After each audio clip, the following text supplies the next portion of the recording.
I'm Jeremy Wade, biologist and underwater detective. Her body was eventually found, the attacker's identity unknown. In seas and rivers around the world, I've gotten hands-on with some of the planet's most nightmarish creatures. Beasts that have often been blamed for mysterious deaths.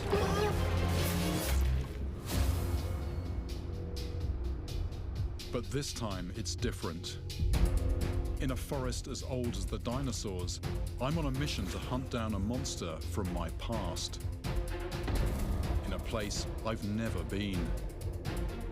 My target is a freshwater giant with a gruesome rap sheet. This is a very serious injury. And I'm not letting up till I've settled an old score. It's fish. And it pulled a cow. It pulled a cow into the water. Here we go, here we go.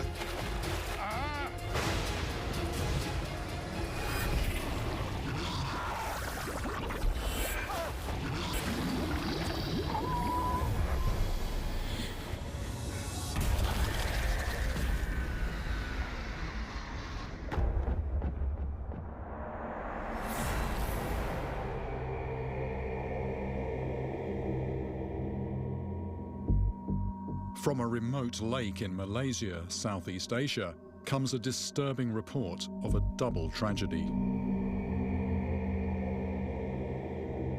The sun is out and the water is calm.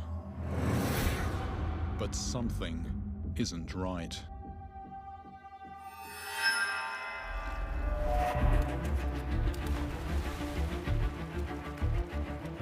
When the empty boat is eventually spotted, no one can find any sign of its missing owner.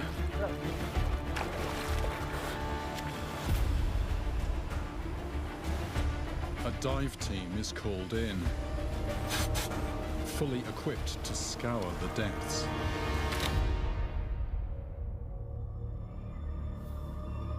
Within hours, though, one of the search party has also vanished.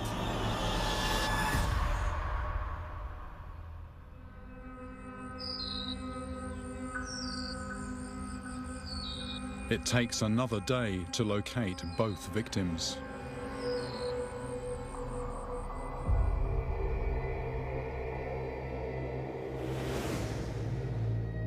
In each case, the simple explanation is accidental drowning. But this is where things get interesting. Almost immediately, people start blaming the two deaths on a creature that lives in the lake. Previous strange sightings of something that produces bubbles at the surface suggest to some at least that what happened was no accident. Even more surprising, though, is the proposed identity of the killer. Arapaima are not native to Malaysia.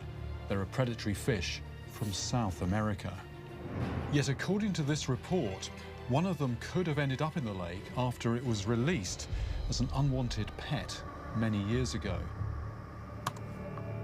The idea of a deadly arapaima is certainly intriguing. I know from painful experience that this fish can blast out of the water like a missile. A big one could potentially knock a man out of a boat or ram a diver.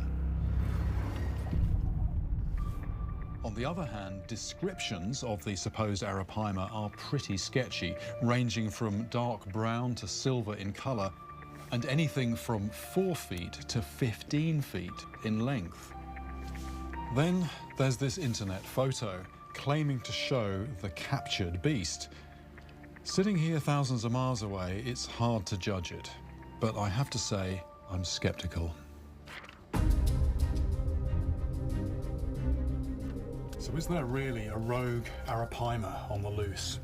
And if so, did it have anything to do with the two deaths? I think there could be more to this mystery than meets the eye. So I'm heading to the scene of the tragedy.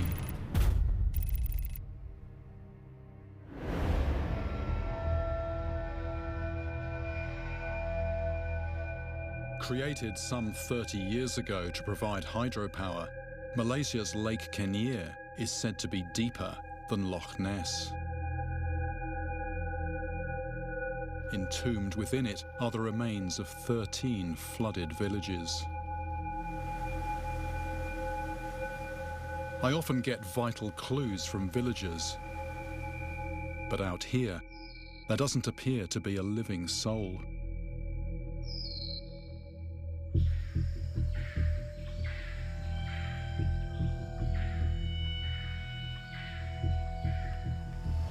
One really odd thing about this lake is just how few people there are.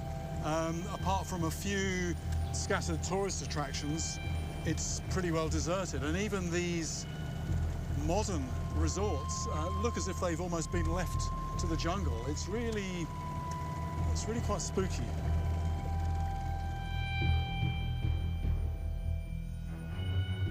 In their native Amazon, Arapaima stick to shallow lakes and slow-moving rivers.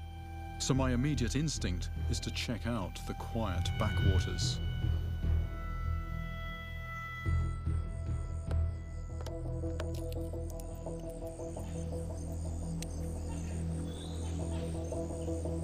Just like the day when the men went missing, the lake is dead calm, and I'm itching to interrogate it the way I know best.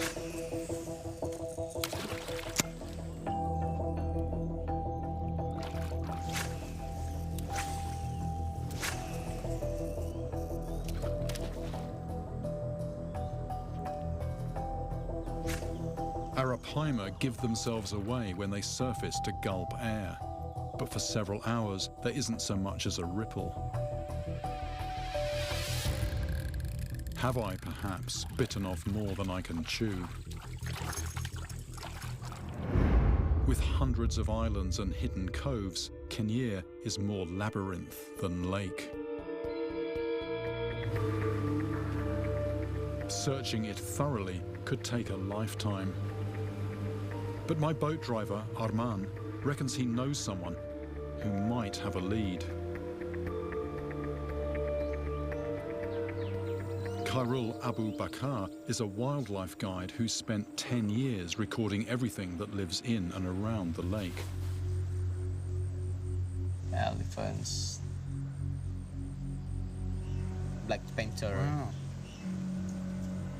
Tiger. Are there many tigers here? I think so, because we found lots of footprints. To me, I mean, who are they? They are the Batik tribe. They live in the forest. They don't Yeah. live in the towns and No, the villages. stay in the forest, but they migrate from the one place to one place, looking for food. I'm intrigued by these batek, but it's a big fish I need to focus on. I'm wondering about what's under the water. Have you ever seen an arapaima? I heard rumors about Arapaima a few years ago, but I never seen it. So all the time you spend Yeah, on the water. just heard the you- that's- story, but I never seen it. I see a big What Khairul tells me next, however, completely blows open my investigation. When I was young, we go to picnic. We saw a group of cows go to the edge of the water and get some drink. And suddenly, something big, like a crocodile, come up from the water and catch the baby cow and pull it into the water. But it's no crocodile. You don't No have crocodile. No crocodiles No here? crocodile. So you're saying it's a fish? It's fish. It's fish. And it very pulled a huge. cow. It pulled a Yeah. cow into the water. Mhm. Your whole family saw Yeah. it. Do they have any? Do you have any idea what it was? We call it tapa. Tapa. Tapa. It's very big fish. The tapa is the only fish that's ever beaten me. In India, where human limbs have been found in its stomach, it's known as the sareng. Many Hindus regard it as sacred and say you must leave it alone. It's still there. I can feel it. Whoa. It's off. It's off. It's off. Perhaps I should have listened. Ah! The more I tried to catch it, the more I seemed to be cursed. Oh! right to the bitter end, I was left empty-handed. That could be the net result of my return to India, a broken line. Capable of growing as long as a man, the tapa is Malaysia's biggest freshwater fish. Unusually for a catfish, it's known to gulp air. And despite its size, it's surprisingly agile. After Khairul's story, I'm wondering if the tapa could be the culprit. Like the arapaima, the tapa is carnivorous. And it too can launch itself out of the water. But which, if either of these two predators, arapaima or tapa, is actually stalking this lake?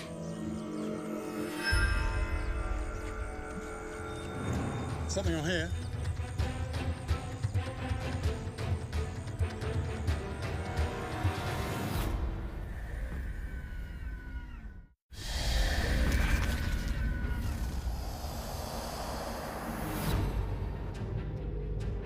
A double tragedy on Malaysia's Lake Kenyir has stirred up speculation about a giant fish. And I'm on the trail of two possible culprits. Rumour has it that a South American fish called an arapaima is on the loose, on the wrong side of the world. But maybe the mysterious lake monster is a native tapa, the only fish that's ever defeated me. Something on here.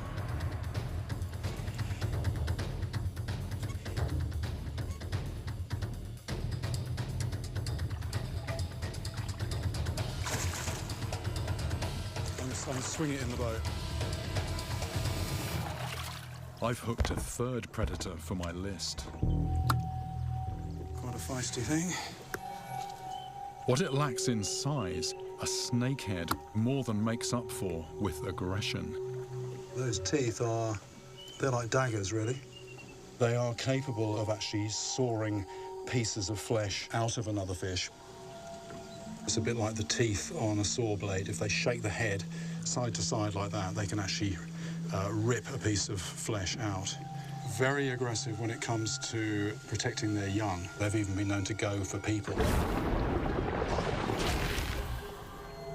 But despite its attitude, this fish is not one of my suspects. Although it's called the giant snakehead, these grow to a maximum size of about 40 pounds, something like that. And at that size, there's no way that a snakehead could jump out of the water and pull somebody from a boat.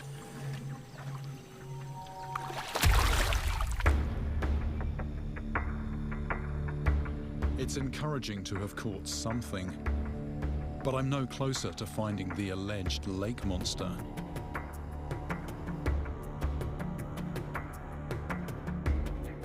Any kind of lead would be welcome.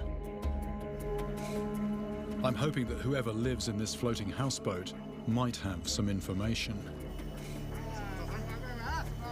The owner is a fisherman named Moksan, who tells me he's lived here since the lake was created. You ever see anything strange in the water? People say that there's arapaima in here. You ever seen arapaima? Waktu saya tinggal Jakarta dulu, saya duduk itu tengok mati sana, saya laki belum. Like Khairul, he's heard the rumours about an arapaima, but hasn't seen it himself. He says that even though there's a large bounty on its head, no one has ever cashed in. Tapi sampai sekarang tak tahu orang dapat lagi. Another fish I'm interested in is the tapa. Have you ever seen or heard stories about them taking fish or animals from the surface of the water? Saya tak berani tengok lagi. Saya tengok orang cakap, itu tapa makan. Before the valleys here were flooded, there were apparently many tapa in the rivers. Moksan recounts stories of them grabbing dogs and wild pigs. Itu tapa kasih makan dia anjing. Dia cakap ni macam lah. Tapi bahaya tu, itu air saya boleh naik tinggi ni macam, sekali naik ni macam yang takut loh. But it sounds like the lake could also be harbouring a very different kind of killer. And this one is no fish. Di mana? Ini macam saja. Sekejap dia.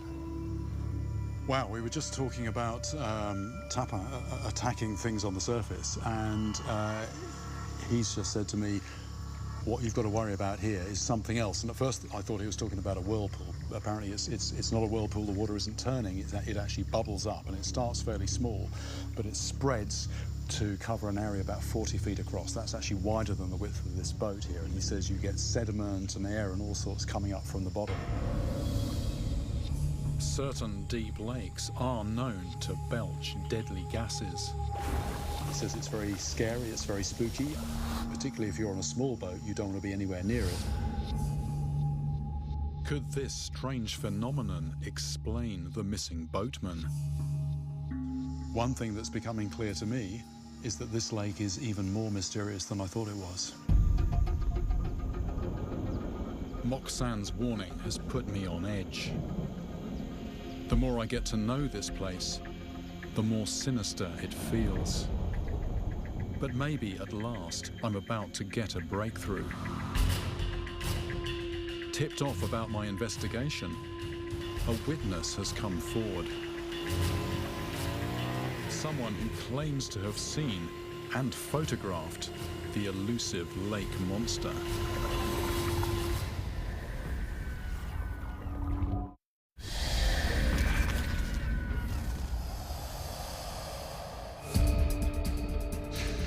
Two mysterious deaths have drawn me to Malaysia's Lake Kenyir, where my suspect list is growing. There are rumours of a rogue arapaima, but so far I've failed to find a witness. Now, I've been contacted by a man who claims to have seen and photographed this lake phantom. All I know about him is that he's a fisherman who goes by the name of Matt Rambo. Hello. Hello, are you Matt? Yeah. Hello, I'm Jeremy. You saw the arapaima in the lake. Can you tell me exactly how that happened? Saya sedang memancing ikan kelah. Lepas tu saya nampak tepi tu ada macam ikan besar kan. One evening, he was out fishing on the lake. He's in his boat, it's just him in the boat. Serupa macam ikan naga. Saya ambil gambar. He saw this fish about 6 foot down in the water, and the thing is, the boat was approaching it. Bot datang tu, Yeah. dia perasan bot lari. So you surprised it. The fish is there, the boat comes, and it goes away. Kelabu. He says it was pale grey and about 6 feet long, which does fit with an arapaima. Cakap ada arapaima kan. But his story comes with a twist. Sebab kemarin dia pakai handphone. Handphone tu sudah hilang. So you had it on your phone, but since then the phone has fallen in the lake. He'd heard the stories about arapaima, so he says he's absolutely sure it was arapaima. He did get a picture on the phone. He says it wasn't that clear, but you could identify it from it. Since then, unfortunately, he's dropped the phone in the lake, so that the lake has taken back the evidence of this sighting. But he's certain that it was an arapaima. Arapaima or not, at least I now have a possible location. And I'm curious to revisit the one photo that does exist. The photo that was posted online. I think the key detail for me is the soil here, the colour of it. If you look at anywhere on the lake here, it's this sort of reddy orange colour, whereas here it's almost white or grey. Then there is this house in the background. That doesn't look like any of the buildings I've seen on the lake here. So, although this is a genuine picture of a big arapaima, I am pretty certain that it wasn't taken here.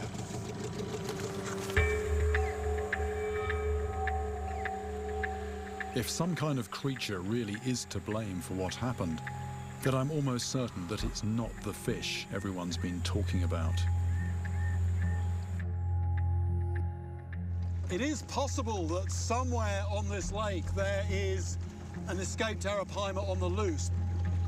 But even if there is, do I believe that it could have knocked somebody out of a boat and rammed a diver.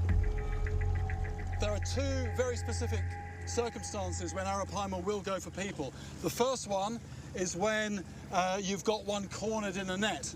The second circumstance is when the arapaima are defending their nest. Now, here, nobody tries to net arapaima, and in order to have a nest, you have to have two individuals which find each other somehow and form a breeding pair. Which brings me to the biggest factor really, which is just the math. In order to fall foul of an arapaima on this huge lake, it would be an absolute 1,000,000 to 1 freak accident. I don't think an arapaima can be the culprit. And that leaves me to focus on my second suspect. The only river monster that's ever eluded me.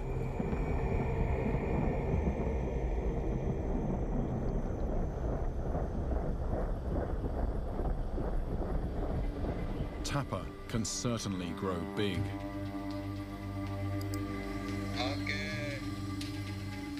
But do they deliberately attack people?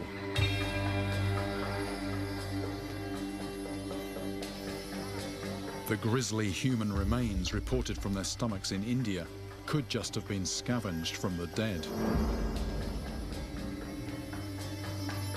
Before I can accuse this fish, I'm going to need proof of intent. Prompted by stories of aggressive tapa in another part of Malaysia, I'm heading to Sarawak on the island of Borneo.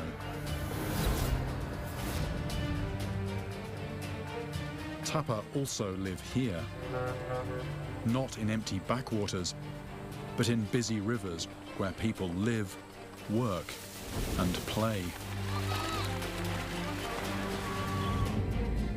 In the village of Pandan, I'm told that many parents keep their children out of the water for fear of them being snatched by one of these fish.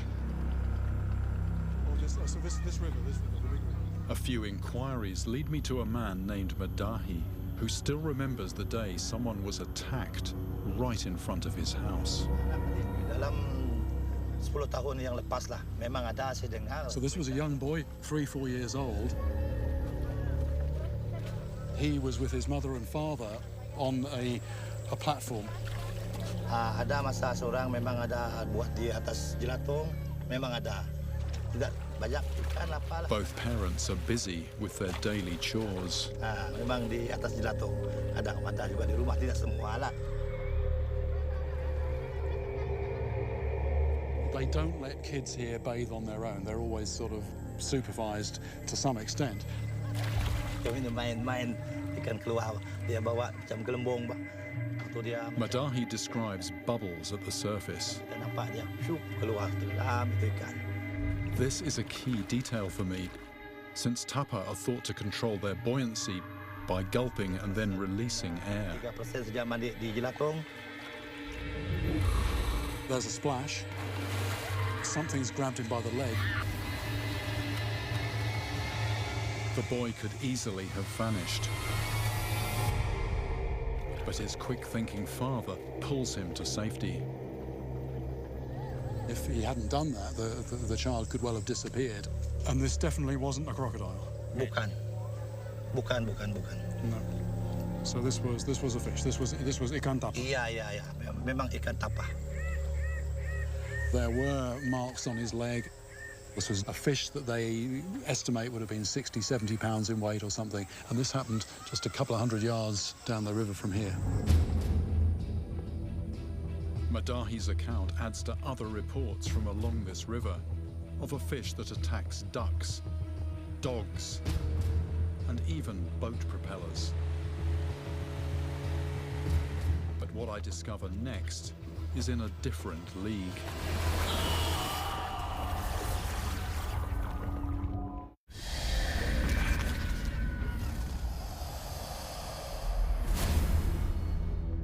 I'm in Malaysia, on the trail of a freshwater giant that could be responsible for 2 mysterious deaths.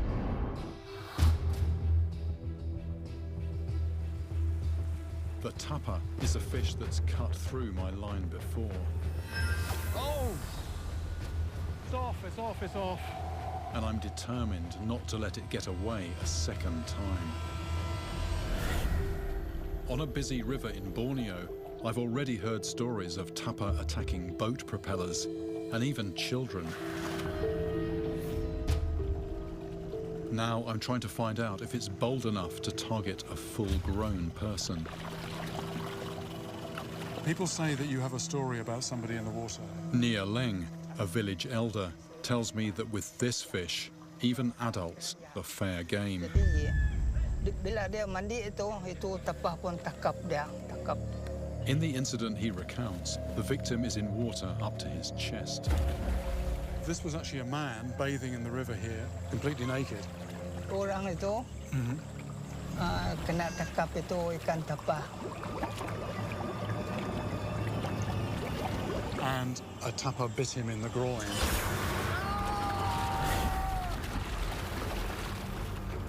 This is a real step up. This is something more serious. With nothing to protect his skin, what happened? He actually had one testicle removed. Hilang sebelah dia punya. This is a very serious injury. Though the man survived, it seems that a big tapa will go for pretty much anything. Even if it occasionally ends up with more than it can swallow. The tapa is now my prime suspect, but I know from bitter experience that catching it won't be easy.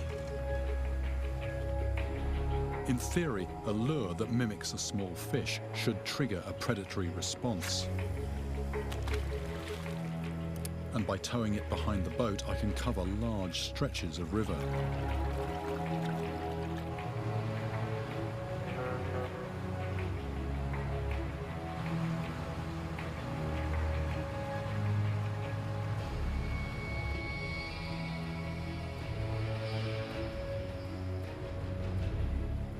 But the hours slip by without a take.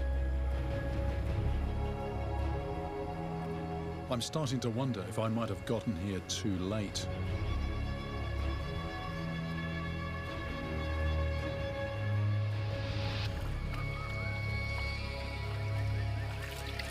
This river is the first place where I've heard stories of tapa actually going for people. So it's clearly a fish with attitude, but what's equally clear travelling along the river is the sheer amount of fishing pressure. Everywhere you look, there's lines going into the water, there's nets. So the question facing me is whether the big ones are still actually here.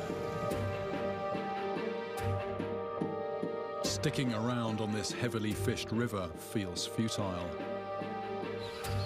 But where on earth do I go next?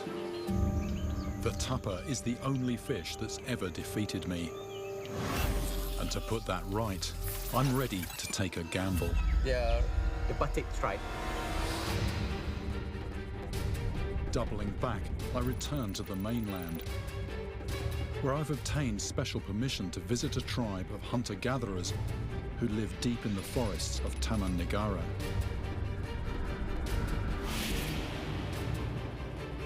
The batek, I've discovered, do hunt fish.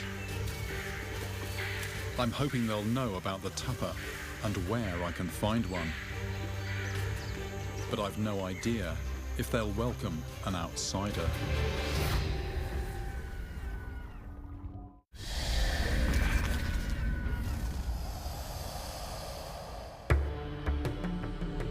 In the heart of the Malay Peninsula, I'm about to meet an isolated tribe of hunter-gatherers.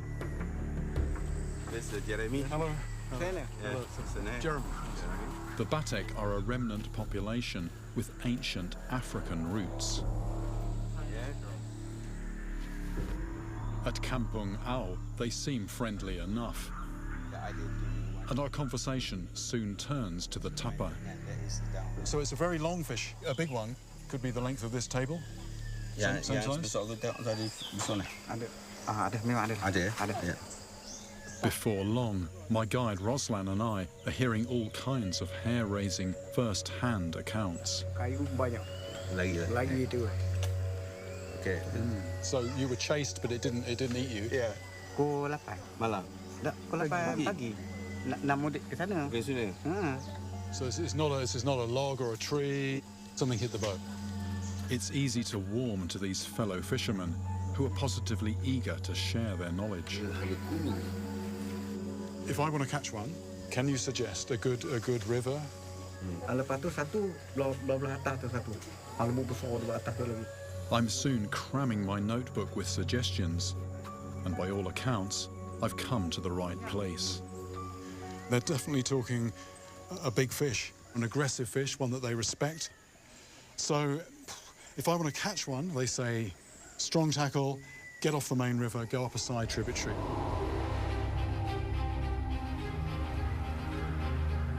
Taking the Batek's advice, I head deeper into the forest. The water looks perfect for fishing, but I know this can change quickly if it rains heavily.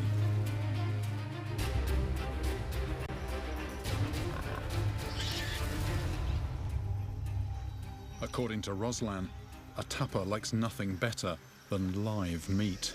It's about 3 foot. He tells me he once saw a big one grab a monkey off an overhanging branch.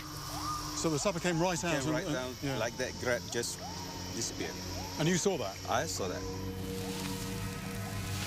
The boatman, meanwhile, says he's seen a tapper trying to swallow a still thrashing 6-foot monitor lizard. How big was this supper? Saya tak pasti bukan 60 ke 70 kilo. 60, 70 kilos, so to 150 pounds. Yeah.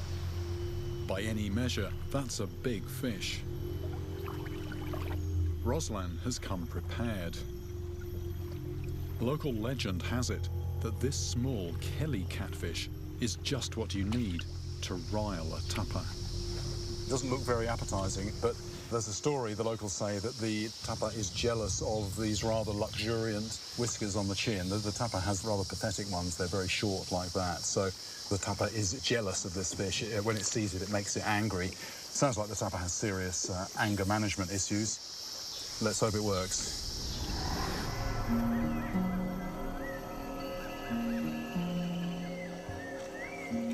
I decide to fish over a deep pocket in the river.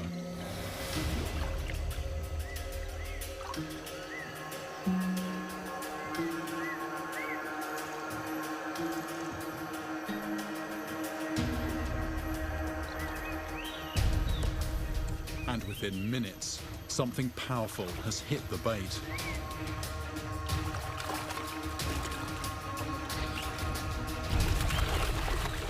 I want this onto the boat. And now.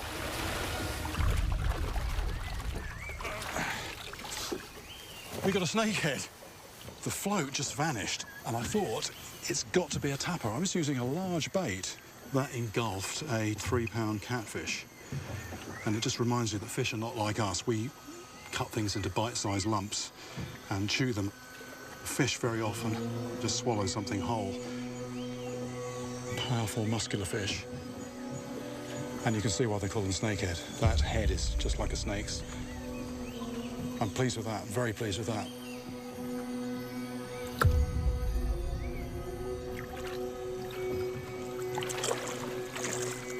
I feel sort of warmed up, ready for a tapper now.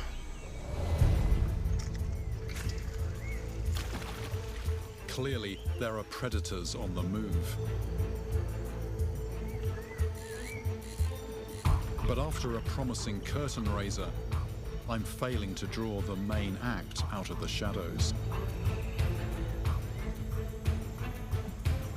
It looks like I could be in for a long night. Local fishermen like Roslan simply tie their lines to flexible branches and don't come back until dawn. But that's not my style. If I hook a tapper, I want to bring it in quickly, get a good look at it, then release it unharmed. So I'm placing my baits carefully on the edge of deep water and then running the lines back to my rods on a small, clear space on the opposite bank. A little bit, that's it, that's good. Leave there. What will happen is that the weak line now will break and I'll be into a fish. That's the theory anyway.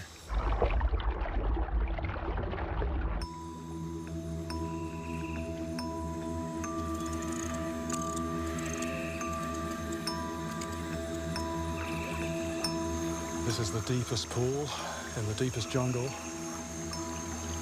I can almost smell them. Maybe it's going to be tonight.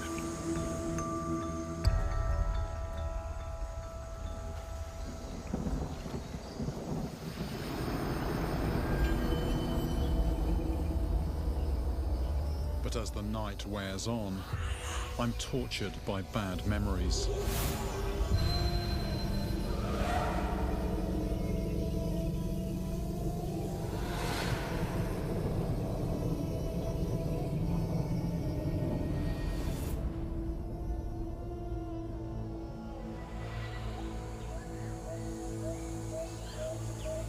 Daylight brings a mixed result.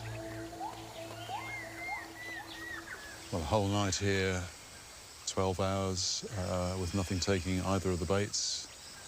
But Rosalind has just brought me this. The messy, raking bite is as good as a calling card. Definitely a tapper. And that was close. It shows very graphically what those teeth are capable of. Almost certainly, the beast that mauled Rosland's bait will now be too wary to bite again, which leaves me with no option but to move on. Has the curse of this fish come back to haunt me? This does all look like the beginnings of the monsoon, and the thing is, if the monsoon really hits and the rain starts tipping down, the water starts coming up, I've been told that is it as far as my fishing goes, as far as my chances of a big tapper go. So it's true to say that time is running out.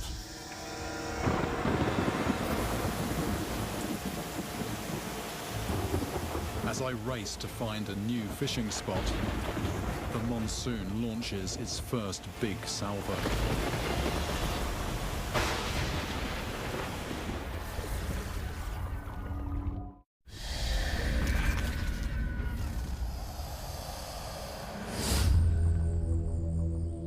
After a huge storm, I'm worried that the rivers could swell and become unfishable, potentially in a matter of hours.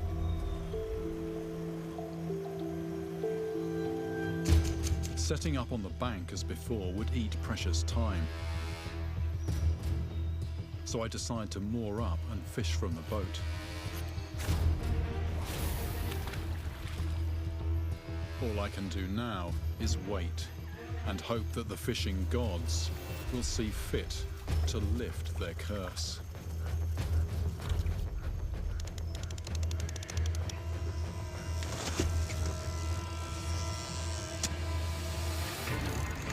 We got a fish. But there's work to do. It's on a tree. Let's go above it. It's round a tree, I think. Okay, keep in the middle. Out in the middle, please. It's coming up, it's coming up.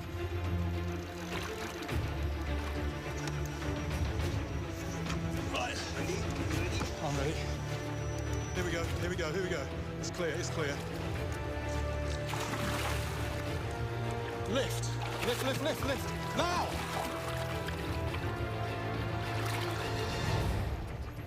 We have it. We have it. Tapper. We have it. Let's go to the bank.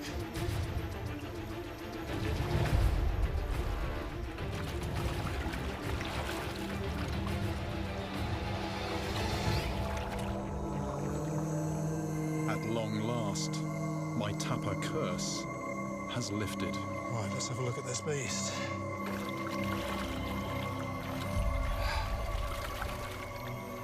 lengthwise, it just goes on and on. This is a fish with eyes bigger than its stomach. Dogs, huge lizards, a cow, and even humans. I've heard enough about its feeding habits to know that this is a beast that means business. So what about the boatman and the diver on Lake Kenyir? Did they, in fact, fall foul of a tapa?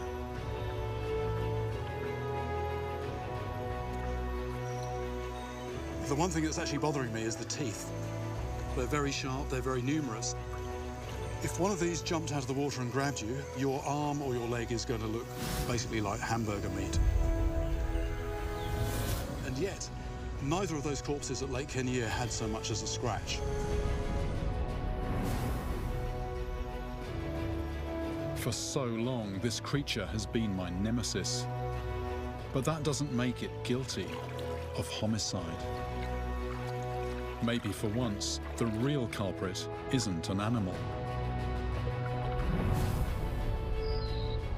But even if the 2 deaths on Kenyir remain a mystery, it hasn't all been in vain. At long last, I've finally caught it.